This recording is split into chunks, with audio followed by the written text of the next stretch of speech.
State lawmakers held the first hearing on a medical aid in dying bill.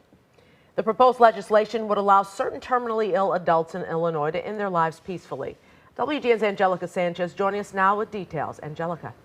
Well, Ray and Micah, Illinois state lawmakers behind this bill say this is all about choice for anyone suffering with a terminal illness. But those against this bill are concerned that there are simply not enough safeguards. It's a complex question with many weighing in. Should terminally ill Illinoisans have a choice at the end of their life? Losing somebody is tough. Watching someone you love suffer is worse. Illinois State Senator Linda Holmes opened Friday's first hearing on the medical aid in dying bill with her own experience. She lost both of her parents to unrelated terminal cancers. And the suffering that was obvious and apparent was devastating.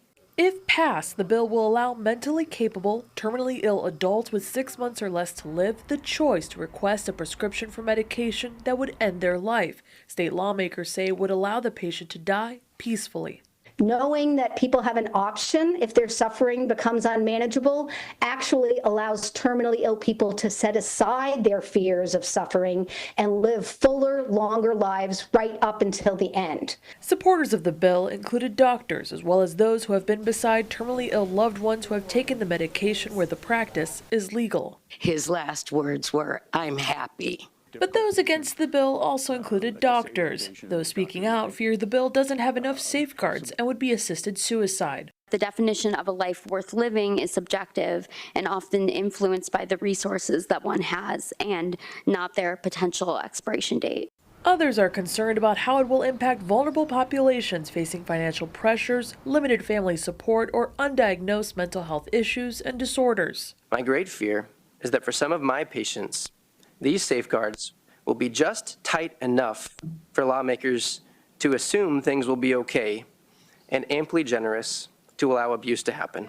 Lawmakers say some of the safeguards drafted require 2 separate medical doctors to sign off and a mental health specialist to be called if a mental health issue is flagged.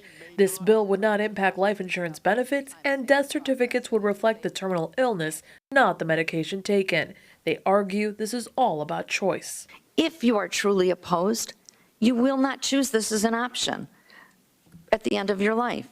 You may try to talk your loved ones out of choosing this as an option. Nobody can force you to choose this. Now, the bill still has a long way to go. Supporters will try to push it through the legislature before the end of spring session in May. Back to you.